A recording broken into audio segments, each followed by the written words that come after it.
Bismillahirrahmanirrahim.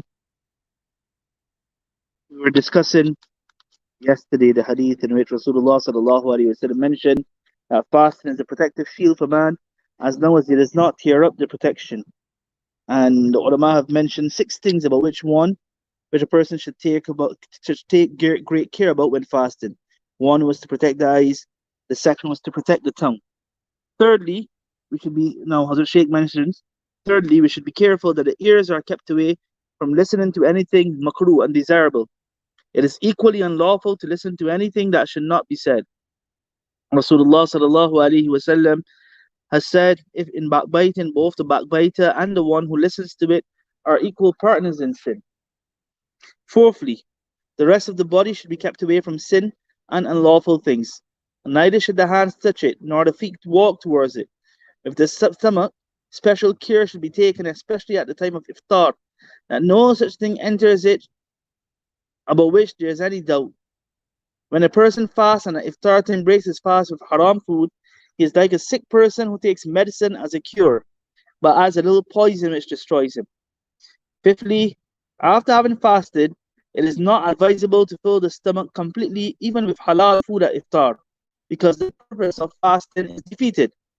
Fasting seeks to diminish one's carnal desires and increase one's faith and spiritual powers. For 11 months, we eat and drink freely enough.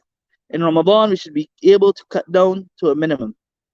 We have a bad habit of filling our bellies at iftar to make up for what was lost, and at sehri in preparation for the day, thus actually increasing our average consumption. Ramadan for such people gives an edge to their appetite. Many such items of food are eaten that we normally do not eat at other times. This type of eating habit is completely against the spirit of Ramadan. Imam Ghazali asked the same question. He says, when the object of fasting is to conquer our carnal passions in opposition to Iblis, how can this possibly be done by eating excessively at iftar? Actually, in that case, we have only altered the times of eating and not really fasted. In fact, by having various types of delicacies, we consume even more than in normal times. The result is that instead of lessening the carnal desires, these are considerably increased. The real benefit of fasting comes as a result of actual hunger in the true sense. Rasulullah sallallahu alaihi wasallam said, Shaitan flows through the blood of man like blood. So close up his path by remaining hungry. I.e., when our body is hungry, the spirit receives strength. Apart from hunger, fasting gives us an opportunity to appreciate the condition of the poor and destitute, and thus engenders sympathetic feelings towards them. This too can be attained by remaining hungry and not by filling the stomach with delicious foods at sehri, so that one does not feel hungry until iftar. Once a person went to Bishr Hafi, whom he found shivering in the cold in spite of having warm clothes lying at his side. The person inquired, is this a time for taking off clothes? Bishr replied, there are numerous people, poor and needy. I am unable to sympathize with them. The least I could do is to be in their condition. The Sufis plead for the same attitude in fasting, and so do the fuqaha, the jurists. It is written in one book that do not eat excessively at sehri, as this is a way to lose the object of fasting.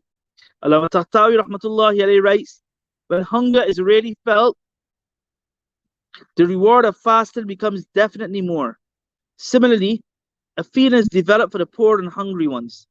Our Nabi sallallahu alaihi wasallam himself said, Allah does not dislike the filling of anything to the brim more than he dislikes the filling of the stomach. Allah does not dislike the filling of anything to the brim more than he dislikes the filling of the stomach. On another occasion, Rasulullah sallallahu alaihi wasallam said, a few morsels should suffice, which can keep the back straight.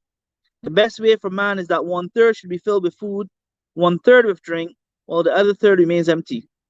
Rasulullah sallallahu alaihi wasallam used to fast himself for days on end before eating in between. As the Sheikh says, I have seen my teacher, eating only slightly more than 1 thin handmade roti at iftar and sehri during the whole month of Ramadan. When any of his near ones used to urge him to eat more, he would reply, I am not hungry. I merely sat down to eat because of my friends. Regarding Hazrat Shah Abdul Rahim Raipuri rahmatullahi alayhi, I've heard that in Ramadan for days and then he used to fast, drinking at iftar and sahri only a few cups of tea without milk and nothing else. One of his most trusted followers and Khalifa, Shah Abdul Qadir Raipur Rahmatullahi alayhi remarked, Hadrat, you will become very weak if you do not eat anything. To this, Shah Abdul Rahim Raipur Rahmatullahi alayhi said, Praise be to Allah, I'm experiencing something of the ecstasy of Jannah. May Allah grant us the ability to follow those pious souls. Ameen. We'll continue tomorrow, inshallah. Subhanallah wa bihamdihi, subhanakallahumma wa bihamdik, wa nashhadu an la ilaha illa anta, nastaghfiruka wa natubu ilayk.